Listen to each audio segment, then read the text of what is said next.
Unbelievers tell me God is evil. They cite as evidence God's wiping out the whole earth in the Genesis flood, burning Sodom and Gomorrah, and God's command to completely exterminate certain cities or tribes, as recorded in Deuteronomy 20:17 and 1 Samuel 15:3. What is always so important is asking why. You don't really know anything till you ask why. And here we'll ask why. Of course, the first response I hear always is the deflection. But what about infants and children? Everyone I know knows the answer, so I'm not going to add that explanation to an already long post. If you don't know, you actually want to know, Google it. Be easy to find. But now, to the Old Testament tragedies. Genesis 6, Noah's flood. Why? In other posts here, I've mentioned Genesis 6:5, which is, "Then the Lord saw that the wickedness of mankind was great on the earth, and that every intent of the thoughts of their hearts was only evil continually, and thus the worldwide flood." You might say, only evil continually all the time? That can't be. Hey, that's what it says. But there's the Nephilim. What's that about? It's something I've been taught since childhood, which is a long time ago. But as I read the text today, I'm reminded of Chuck Missler's hinting at specific words in Genesis 6 that I now see as phenomenal, that simply were not possible for anyone to understand back in the day. In verse 9, we find that Noah was a righteous man, blameless in his generation. In my New American Standard, the word blameless has an asterisk by it, which then tells me that the literal translation for the Hebrew word translated blameless is complete, perfect, having integrity. So that's Noah, perfect, having integrity. But we know all have sinned. How then could Noah be perfect, having integrity? In a moral sense? No, something else. It has to be something else. Now let's look at Genesis 6:4. The Nephilim were on the earth in those days, and also afterward, when the sons of God came in to the daughters of mankind, and they bore children to them. This bizarre note comes in the part of the Bible where Moses is giving us the reason for the flood. So, what's going on here? One explanation is that the sons of God are evil angels sent by Satan to derail God's plan for redemption of mankind, to infect the gene pool, so that mankind, as God's creation, is contaminated with something else, something not mankind. If left unchecked, would a human even exist from which Jesus could be born, so that he is both God and man, and nothing else? So that he would qualify as a sinless, spotless sacrifice for our redemption. To support that thought, look at Genesis 6:11 and 12. Now the earth was corrupt in the sight of God, and the earth was filled with violence. And God looked on the earth, and behold, it was corrupt, for humanity had corrupted its way upon the earth. We see the word corrupt 3 times in 2 verses. I looked at the word in Hebrew, and in a host of translations to English. It seems that corrupt is a universally accepted translation for what is described. The world was corrupt. We know now that our identification as humanity is in our genetic code, which unquestionably is digital and immensely complex. We were created, programmed by the master programmer. Noah had integrity, digital integrity, not corrupted, while the digital code of the world had been corrupted by angels sent by the father of lies, Satan, in his attempt to derail the plan for redemption that God had laid out for us from the beginning of time. The earth was no longer what God had created. Humanity's code had been corrupted into something different. Only Noah and his family maintained their integrity. God would destroy Satan's corrupted gene pool, saving only the uncorrupted family of Noah to repopulate the earth and move forward to the redemption planned from the beginning.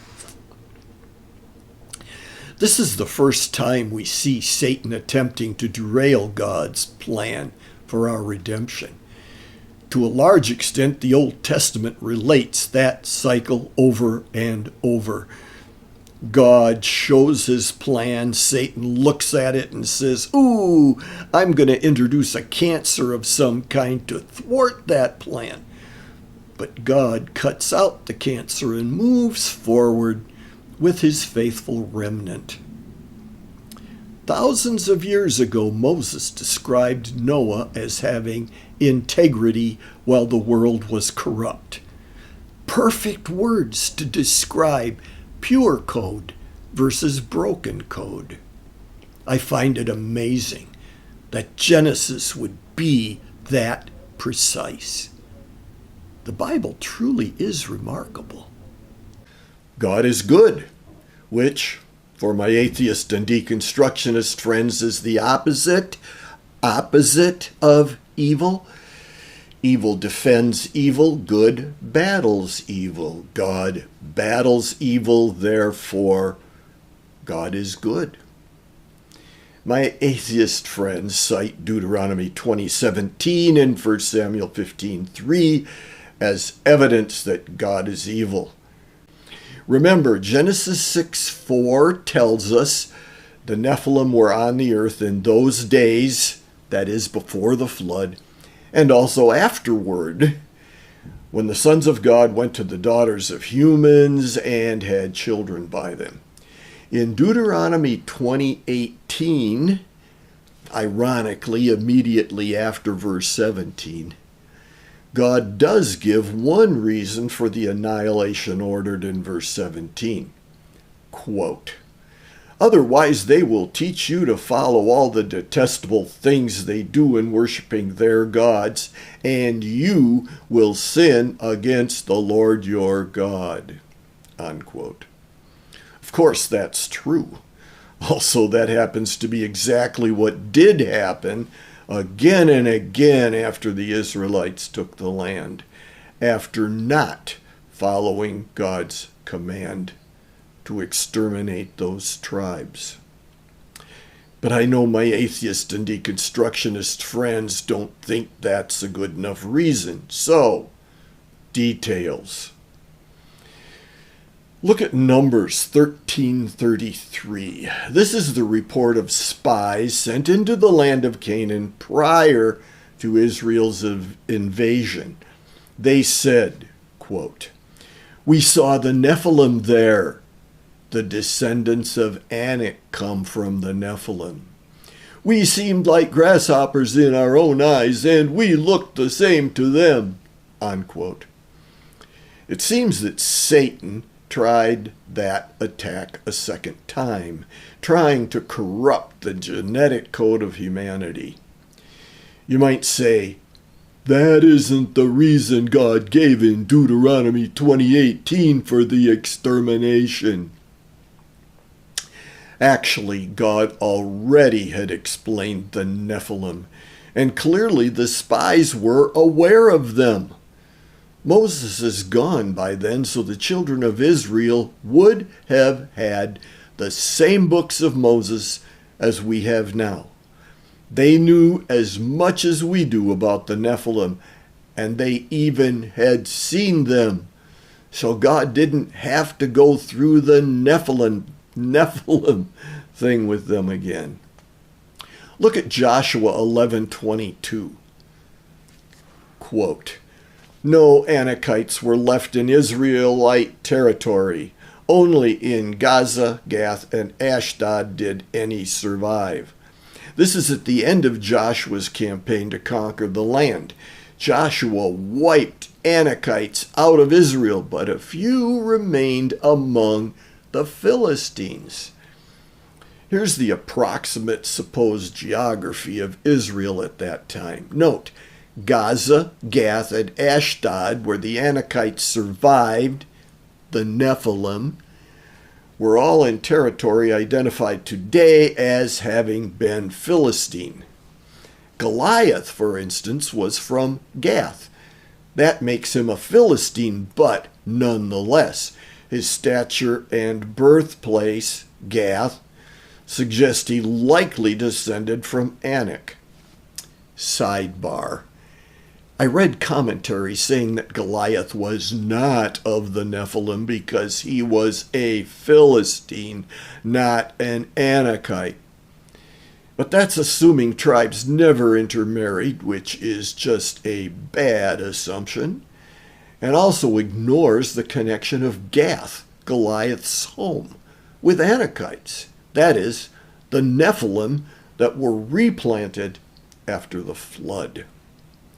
So God's commands in Deuteronomy and 1 Samuel are likely rooted in securing the genetic code of mankind leading to the birth of Jesus. Though the genetic corruption existed after the flood, it seemingly could be contained without the mass extinction of Genesis. One more piece of evidence that this was Satan's plan. The Nephilim, Anakites, were waiting precisely in the land that Israel would occupy. Of all the possible locations in the Eastern world, why just there? Coincidence? I think not. My atheist friends tell me that God is evil. I contend that their calling God evil for his destroying evil people within the Old Testament population equates to their support of evil. It's like my atheist and deconstructionist friends are holding up a sign saying, "We want more evil! We want more evil!" You see that? Here's an example. You know Genesis 6:5. The Lord saw how great the wickedness of the human race had become on the earth, and that every inclination of the thoughts of the human heart was only evil all the time. We'll come back to that. Later in Genesis, God is about to destroy Sodom and Gomorrah. Abraham argues with God in Genesis 18, first asking God, "If there were 50 righteous people in Sodom, would you sweep away the righteous with the wicked?" God says no, that he would not sweep away the righteous with the wicked. Abraham negotiated God down, finally asking if God would destroy the cities if 10 righteous people were found. God said no, he wouldn't. Obviously, there were not 10 righteous people in Sodom and Gomorrah. I've heard objections for God saving Lot and his daughters out of Sodom when we consider the post-story of Lot and his daughters. Let me remind you that God did that for Abraham, not necessarily for Lot. There's always a reason. Pay attention. But my point is, God agrees that he does not sweep away the righteous with the wicked. Therefore, when God saves only Noah and his family back in Genesis 6 and 7, they are indeed the only righteous people in the whole world. Or God would have saved more. He could have had other families build other boats. He didn't.